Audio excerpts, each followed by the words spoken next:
Participe da Escola Bíblica de Casais da Assembleia de Deus em Curitiba, que acontecerá de 16 a 19 de setembro. O evento será gratuito e totalmente online pelas mídias sociais da igreja. Preletores, Pastor Pablo Arthur, Pastor Aguinaldo Bete e Pastor Neilson Silva.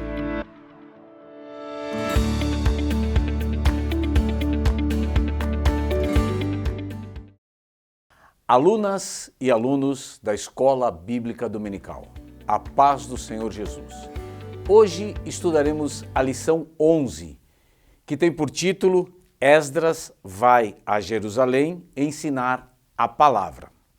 O texto áureo está em Hebreus, no capítulo 6, versículo 5, a parte A do versículo, que diz assim: E provaram a boa palavra de Deus. A verdade prática tem o seguinte texto: a palavra de Deus é semelhante a uma afiada espada e poderosa e penetrante. A leitura em classe está em Esdras, no capítulo 8, versículos 1 a 12, que nos revela uma lista dos chefes com seus pais, com suas genealogias, daqueles que foram com Esdras da Babilônia para Jerusalém, enviado pelo rei da Pérsia, Artaxerxes. Na aula de hoje, temos como objetivos discorrer sobre o envio de Esdras por Artaxerxes a Jerusalém, ressaltar que Esdras ensinou a palavra de Deus ao povo e que ainda hoje isso deve ser feito. E, por fim, apontar os resultados do ensino da palavra de Deus. Como introdução à aula de hoje, eu gostaria de ler Esdras, no capítulo 7, o versículo 1 até o 10. Esdras 7, 1 até o 10. Diz assim a palavra do Senhor: E, passada essas coisas, no reinado de Artaxerxes, rei da Pérsia, Esdras, filho de Seraías, filho de Azarias, filho de Ilquias, filho de Sailum, filho de Zadok, filho de Aitube, filho de Amarias, filho de Azarias, filho de Meraiote, filho de Zeraías, filho de Uzi, filhos de Buque, filho de Abizua, filho de Finéias, filho de Eleazar, filho de Arão, o sumo sacerdote. Este Esdras subiu da Babilônia e era escriba hábil na lei de Moisés, dada pelo Senhor, Deus de Israel, e, segundo a mão do Senhor, seu Deus, que estava sobre ele, o rei lhe deu tudo quanto lhe pedira. Também subiram a Jerusalém alguns dos filhos de Israel e dos sacerdotes e dos levitas e dos cantores e dos porteiros e dos netineus no ano 7º do rei Artaxerxes. E, no mês 5º, veio ele a Jerusalém e era o 7º ano desse rei. Porque no primeiro dia do primeiro mês foi o princípio da sua subida de Babilônia. E, no primeiro dia do 5º mês, chegou a Jerusalém, segundo a boa mão do seu Deus sobre ele. Porque Esdras tinha preparado o seu coração para buscar a lei do Senhor e para a cumprir e para ensinar em Israel os seus estatutos e os seus direitos. Mesmo ainda jovem, Esdras estudou diligentemente e aprendeu a tornar-se um mestre, conquistando o respeito de muitos, inclusive do líder político da terra do seu exílio, o rei Artaxerxes. Embora a paixão e a visão de Esdras se concentrassem em Jerusalém, ele se manteve claramente ocupado na obra de Deus enquanto esteve no exílio. Estabeleceu ligações e influência além do tempo, o que era um passo necessário se o sonho de restauração de Jerusalém devesse se concretizar. Como resultado de muitos anos de realização consistente da coisa certa, o rei finalmente confiou a Esdras grande poder e volumosos recursos, reconhecendo as qualidades do seu caráter como escrivão. Ele providenciou tudo quanto Esdras necessitava para realizar a tarefa. Esdras liderou muitos israelitas no retorno a Jerusalém durante esse tempo de restauração. Como líder espiritual, Esdras tinha preparado, estudado e se ligado com muitos judeus comuns. E sua grande influência inspirou muitos para que o seguissem a Jerusalém. Esdras não fez uso do seu poder, do seu intelecto e da sua influência para obter benefícios próprios, mas exclusivamente para restaurar Jerusalém. Como vemos no transcorrer da lição, enquanto Esdras chegou a Jerusalém e descobriu que um remanescente dos judeus tinham desobedecido a Deus e contaminado a linhagem do povo, ele não hesitou em cumprir a sua vocação. Podemos ver isso nos capítulos 9 e 10 do livro de Esdras. Durante sua vida, Esdras exerceu as melhores qualidades do seu ministério, com paixão e zelo, as quais Deus utilizou para cumprir o seu chamado. Feita essa introdução, vamos para o tópico 1 da lição, cujo título é Artaxerxes envia Esdras. Relembrando que estamos estudando nesse trimestre o período de formação da denominada Comunidade do Segundo Templo, para, com base nos relatos referentes a esse momento histórico de Israel, extrairmos lições para o avivamento espiritual da igreja, que é o título dessa lição, que é o tema desse trimestre. Por isso mesmo, o saudoso missionário Eurico Bergstein não teve a preocupação em fazer o estudo em uma sequência cronológica. Assim, depois de termos lido algumas lições no livro de Neemias, cujos fatos se iniciaram no 20º ano do reinado de Artaxerxes, conforme Neemias 2:1, iremos nessa lição fazer uma análise do papel de Esdras em todo esse processo. Ou seja, voltaremos para 13 anos antes da ida de Neemias, ou seja, para fatos ocorridos no 7º ano do reinado de Artaxerxes, como vemos em Esdras 7:7, texto que eu acabei de ler. O livro de Esdras, depois de narrar os episódios que cercaram a reconstrução do templo em Jerusalém, dá um salto de aproximadamente 57 anos, para alguns autores até de 100 anos.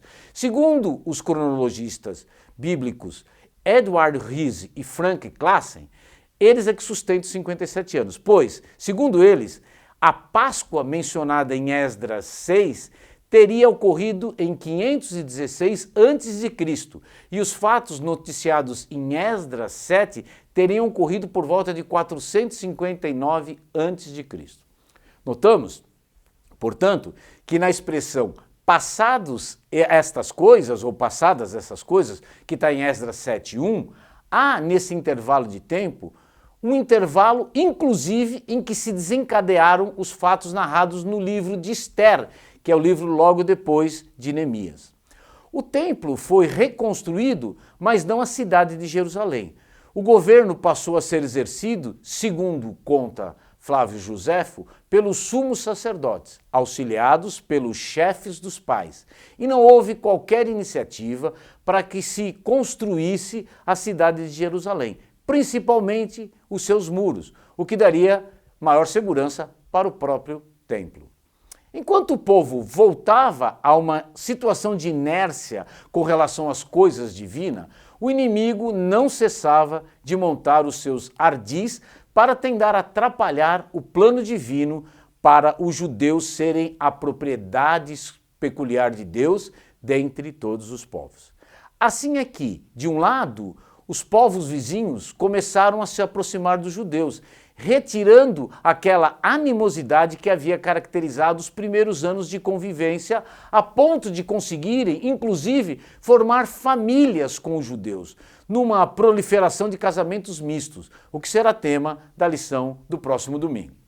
De outro lado, houve a tentativa de destruição de todos os judeus nos dias do rei Xerxes, quando o primeiro-ministro Amã, que era agagita, ou seja, descendente do rei dos Amalequitas, Agag, que havia sido poupado por Saul, como a gente vê lá em 1 Samuel no capítulo 15, e assim mantido a semente desse povo que era inimigo dos israelitas, contrariando uma ordem de Deus para dizimá-lo completamente. Lembremos que no livro de Ester, o rei da Pérsia é chamado de Assuero, mas Assuero era o título que recebia o rei da Pérsia, assim como o rei do Egito era chamado de Faraó.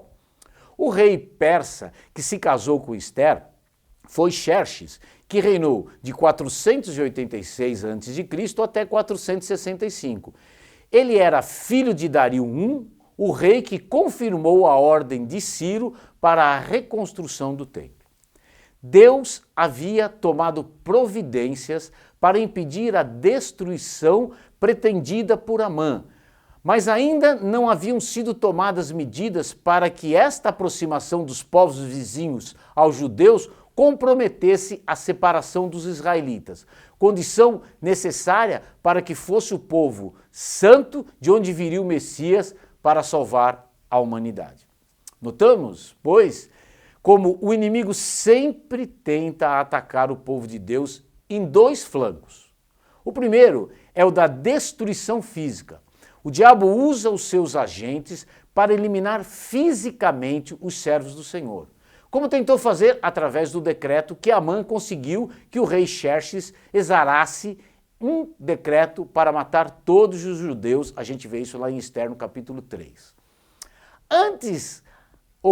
Ante a ameaça de eliminação física, o povo de Deus deve, sim, como fizeram os judeus naquela ocasião, clamar a Deus em orações e jejuns para que a ameaça seja eliminada.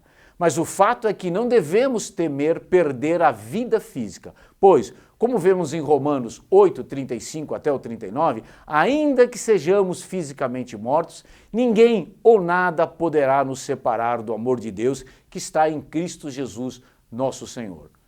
Prova disso foi a morte de Estevão, o primeiro mártir da igreja que, quando se encaminhava para a morte por apedrejamento, pôde ver que os céus estavam abertos e o Senhor Jesus, à direita do Pai, estava em pé como se para o recepcionar ou para recepcionar o seu servo, como a gente vê lá em Atos, no capítulo 7, a partir do versículo 55. O segundo flanco pelo qual o inimigo ataca o povo de Deus é o da eliminação espiritual, ou seja, o de procurar matar os princípios, valores e crença do povo ao longo do tempo, mediante um comportamento que seja permissivo em relação ao pecado. Normalmente, mediante a convivência com pessoas descomprometidas com os mandamentos do Senhor. Assim, enquanto tentou destruir fisicamente os judeus por intermédio de Amã, o inimigo passou a fomentar uma aproximação entre judeus e os povos vizinhos, retirando, com o passar do tempo, a animosidade que existia. Provavelmente, quando dos episódios narrados no livro de Ester, podem muito bem os samaritanos, amonitas, moabitas, os arábios terem, com a mudança de ventos na política persa, ter se aliado aos judeus quando do dia do Purim, como a gente vê lá em Ester no capítulo 9, versículos 2 e 3. Essa aproximação foi se estreitando cada vez mais e os judeus já começavam a se casar com mulheres estrangeiras, a começar das próprias lideranças do povo, como a gente vê em Esdras no capítulo 9 e nos primeiros versículos.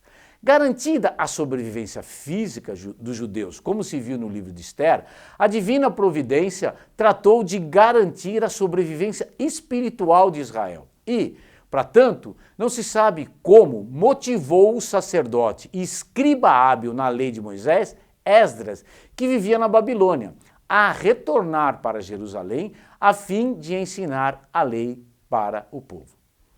O texto bíblico apenas diz que Esdras tinha linhagem sacerdotal, era descendente de Arão e que ele resolveu sair da Babilônia como destino a Jerusalém, tendo tido todo o apoio do rei Artaxerxes nessa sua decisão. Flávio Josefo, historiador judeu, diz que Esdras era o mais considerado dos sacerdotes judeus que morava na Babilônia. Um homem de bem, que gozava de grande fama no meio do povo e muito amado pelo rei, que, a exemplo dos seus antecessores, era simpático aos judeus. Não se sabe por quê, mas o fato é que este Esdras resolveu ir para Jerusalém, apesar de ter vivido toda a sua vida na Babilônia. Foi certamente uma ação divina, pois Esdras foi fundamental para a manutenção da identidade judaica, a ponto de ser chamado pelos judeus de o segundo Moisés, entre aspas.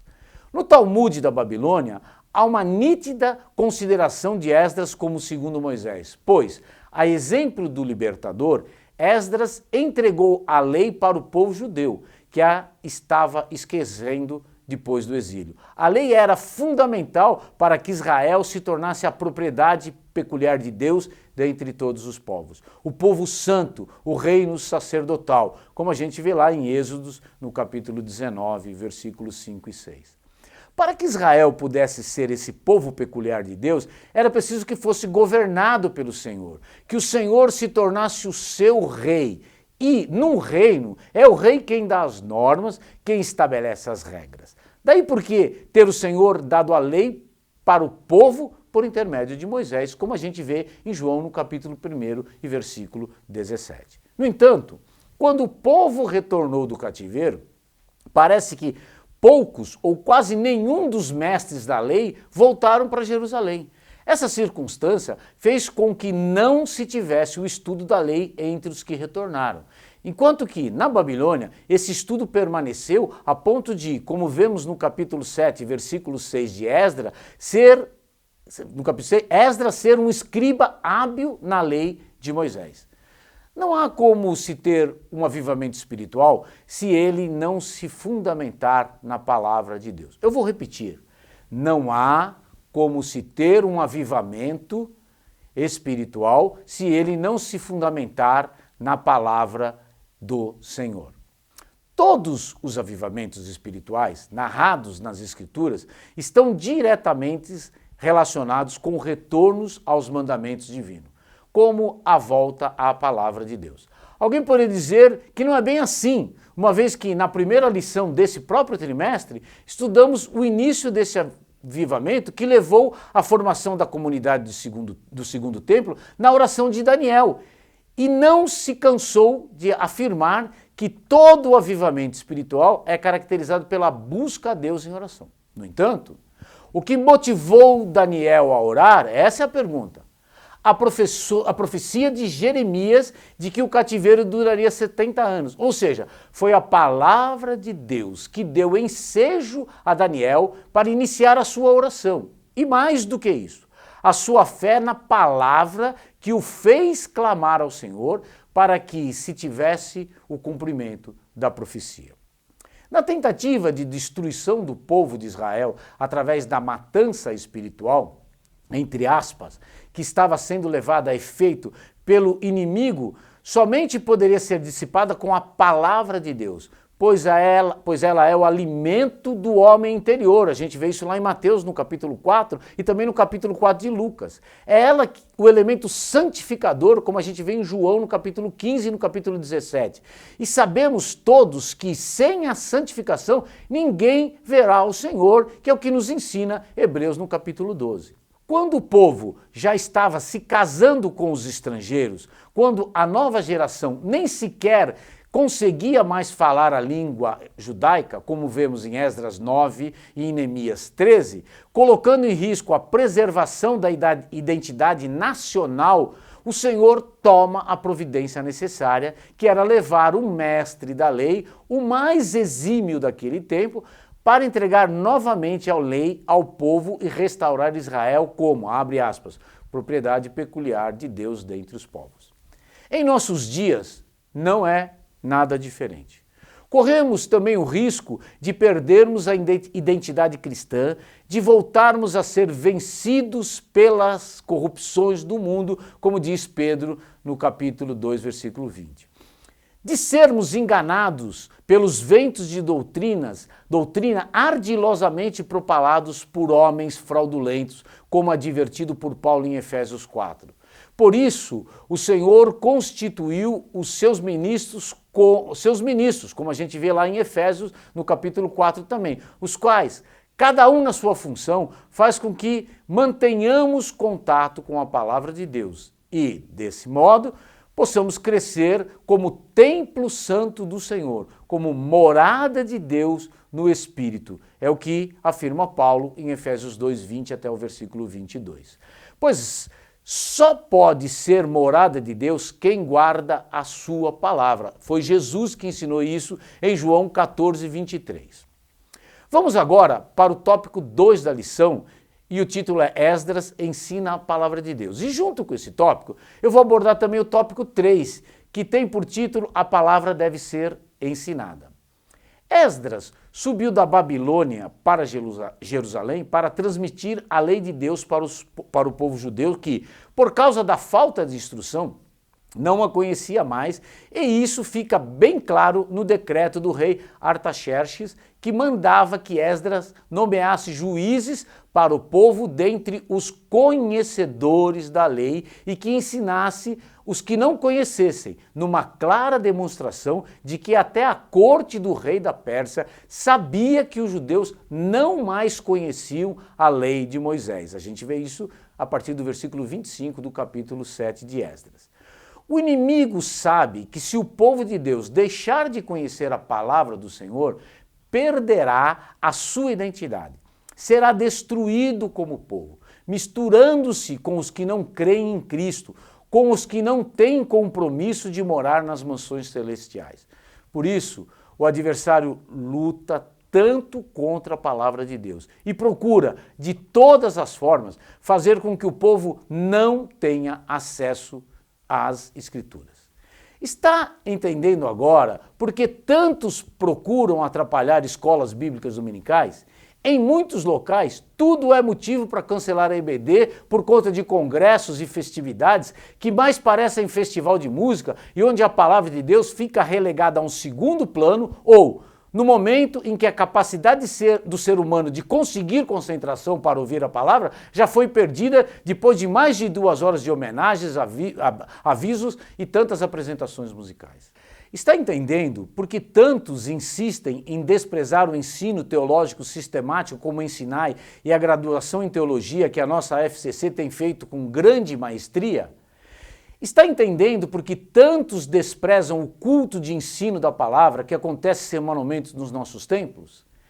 Esdras era um escriba hábil na lei de Moisés, ou seja, era alguém que conhecia a lei com profundidade. Flávio Joséfo diz que não havia quem conhecesse mais a lei do que ele e, por isso mesmo, o Senhor o escolheu para que ensinasse o povo judeu. Para que se ensine, é necessário que se conheça. Não é possível ser um mestre se não tiver conhecimento do que será ensinado. Os mestres na igreja não podem ser diferentes em nossos dias. Se é certo que as Escrituras, desde a Reforma, são acessíveis ao povo, porque foram traduzidas no idioma de cada um, também se sabe que não basta o conhecimento da língua para se poder entender o texto sagrado, como nos mostra o eunuco, que era mordomo-mor de Candace e que, pelo que se verifica na narrativa bíblica, conhecia o hebraico. Veja isso em Atos, no capítulo 8, versículo 27 até 35. Ele não entendia o que lia. Hoje em dia, é fundamental que na igreja haja ministros que saibam explicar e fazer com que as Escrituras sejam entendidas. E, para tanto, não se faz necessário apenas conhecer. Veja que Esdras não era apenas um escriba, mas um escriba hábil. E aqui se tem a palavra hebraica mihar, ou mahir, que significa ligeiro, habilidoso, diligente, apressado, pronto, disposto. Esdras era alguém que tinha extrema facilidade no entendimento do texto sagrado e esta é uma das características daqueles que são vocacionados para o ensino da palavra. Têm prazer em estudar e conseguem rapidamente entender o sentido do que está sendo escrito. Não é à toa que em Esdras 7:9 é dito que a mão do Senhor, seu Deus, estava sobre ele. Esdras tinha a assistência divina para compreender a lei do Senhor. O entendimento das Escrituras é obtido espiritualmente, porque como vemos em 1 Pedro 1:20 e 21, foi o Espírito Santo que inspirou os autores sagrados. Os discípulos só compreenderam as profecias a respeito de Cristo depois que o próprio Jesus lhes abriu o entendimento, como a gente lê lá em Lucas no capítulo 24, lá mais para o final do capítulo.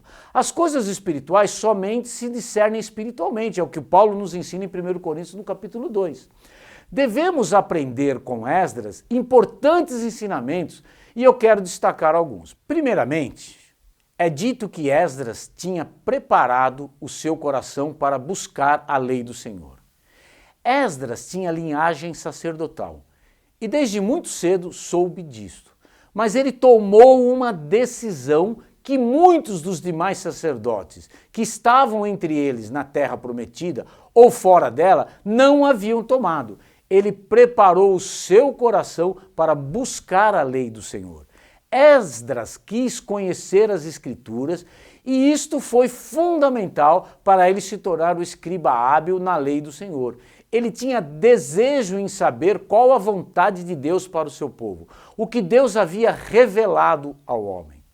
Nós também temos de ter desejo de conhecer a Escritura, até porque são elas o nosso alimento espiritual. É isso que a gente lê em Mateus no capítulo 4, versículo 4 e Lucas no capítulo 4 também. É também ela o principal meio de santificação, como a gente vê em João no capítulo 15 e no capítulo 17. O conhecimento das Escrituras não é, como alguns pensam, um meio de erudição, um meio de preparação para o exercício de algum ministério, mas um meio de sobrevivência espiritual. Eu vou repetir, o conhecimento das Escrituras é um meio de sobrevivência espiritual. Quem não conhece a palavra de Deus será destruído, acabará por morrer espiritualmente. Conhecer a palavra e segui-la deve ser um meio de vida, um jeito de viver. Vamos pensar maduramente sobre isso. A segunda lição é que o fato de tudo estar sob o controle de Deus não nos isenta de nos esforçarmos, de fazermos a nossa parte. Sem o Senhor, nada podemos fazer, mas com o Senhor temos algo a fazer. Esdras se esforçou, tratou de organizar a sua ida a Jerusalém, de obter a documentação necessária, de tomar as devidas providências para a realização dessa viagem. A terceira lição é de que nada podemos fazer solitariamente. Além de Deus, precisamos de outros homens, dos irmãos, daqueles que formam conosco o povo do Senhor. Esdras tratou de ajuntar alguns chefes para subirem com ele para Jerusalém. Somos membros uns dos outros, como aprendemos com Paulo em Romanos 12 e Efésios 4. E, como fazemos parte de um corpo, não temos como agir solitariamente, ainda mais nos assuntos concernentes ao povo de Deus. Esdras tanto valorizava os seus compatriotas que fez questão de nomear os chefes que subiram com ele, como a gente vê em Esdras 8. Esse cuidado de Esdras de procurar levar consigo outras pessoas foi tanto que, assim que ajuntou o povo, foi verificar quem eram os que iriam com ele e descobriu que não havia nenhum levita entre os que se dispuseram a ir para Jerusalém. Ora, era importantíssimo que os levitas voltassem para a terra prometida, pois eles eram encarregados pelo Senhor para realizar a obra na casa de Deus, como a gente vê em Esdras no capítulo 8, versículo 15. Esdras não se conformou com isso e tomou providências no sentido de que os levitas fossem procurados e convencidos a se mudarem para Jerusalém, pois a ordem real era nesse sentido. A gente vê isso no versículo 13 do capítulo 7 de Esdras. Não vamos nos iludir. É triste que, infelizmente, o número daqueles que atendem ao chamado Salvador do Senhor é bem pequeno. A gente vê isso em Mateus no capítulo 7, versículo 14. E ainda quase todos se esfriarão, como a gente vê em Mateus 24, 12. Glorifico a Deus por sua audiência a essas aulas online e por fazermos parte desse pequeno rebanho, como a gente vê lá em Lucas no capítulo 12, versículo 32. Vamos caminhar agora para o tópico 4, que tem como título Resultados do ensino da Palavra de Deus. Esse é o nosso último tópico. Observamos que a própria Bíblia nos mostra que o ensino da palavra gera temor a Deus. Em primeiro lugar, foi Deus quem determinou, abre aspas, ajunta-me o povo e os farei ouvir a minha palavra, para que me temam todos os dias que na terra viverem. É o que está lá em Deuteronômio no capítulo 4, versículo 10. E, abre aspas, guarda os mandamentos do Senhor para o temer, Deuteronômio 8 e 6. Em segundo lugar, pelo temor a Deus, o crente se aparta do mal. A gente vê isso em Provérbios no capítulo 3, versículo 7. Se desvia do mal, em Provérbios 16 e 6. E aborrece o seu caminho, em Provérbios 8 e 13. Em terceiro lugar, como resultado do ensino da lei nos dias de Esdras, o povo confessou os seus pecados, apartou-se de deuses estranhos, adorou ao Senhor seu Deus e com ele fez firme concerto, como a gente vê em Neemias no capítulo 9. A palavra de Deus é o poder de Deus, é como Paulo nos ensinou em Romanos 1,16. Outro ponto a se destacar é que o ensino da palavra implanta normas espirituais nos crentes.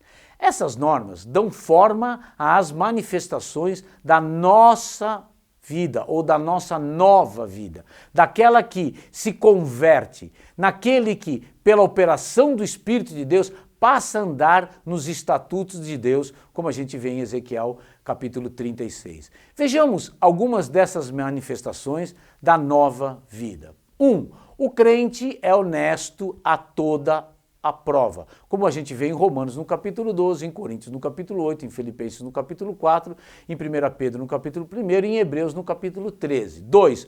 O crente jamais mente. Veja Isaías 63, capítulo 8, versículo 8, Romanos 9, versículo 1, Efésios 4, versículo 25 e 1 João, capítulo 2, versículo 26.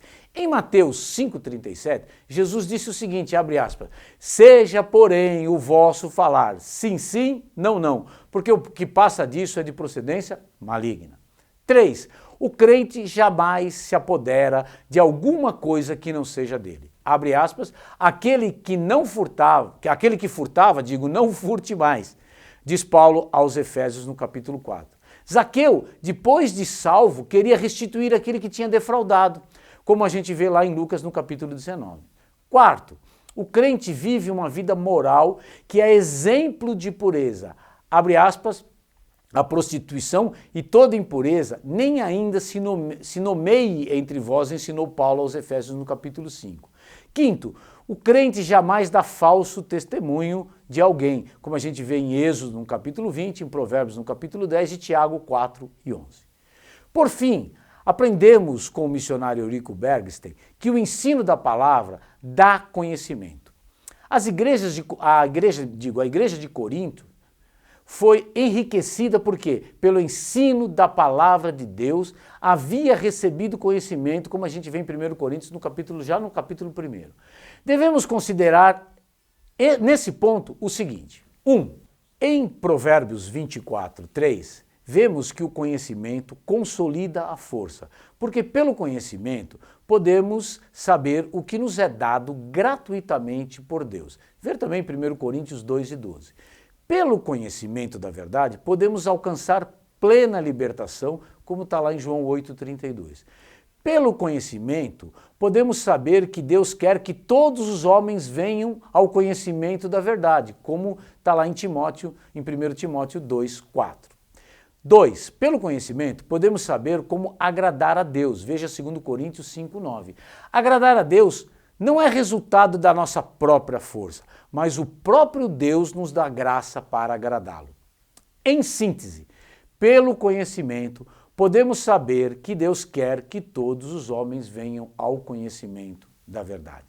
Quando o povo ouviu e entendeu a palavra de Deus, todos experimentaram uma profunda convicção do pecado e da culpa. Provavelmente, os trechos da lei que continham uma clara revelação da condição espiritual do povo podem ter sido Levíticos 26 e Deuteronômio 28. Trechos estes que falam da bênção ou juízo divino, conforme a obediência ou a desobediência do povo à palavra de Deus. Nos avivamentos, o choro, quando acompanhado de profundo arrependimento, é um sinal da operação do Espírito Santo. Sentir tristeza pelo pecado e abandoná-lo resultam em perdão divino e alegria da salvação. É isso, em essência, o resultado do ensino da palavra. Chegamos ao final de mais uma aula. Compartilhe esse conteúdo com os seus amigos, como eu peço toda semana. E uma semana abençoada para você e toda a sua família em Cristo Jesus.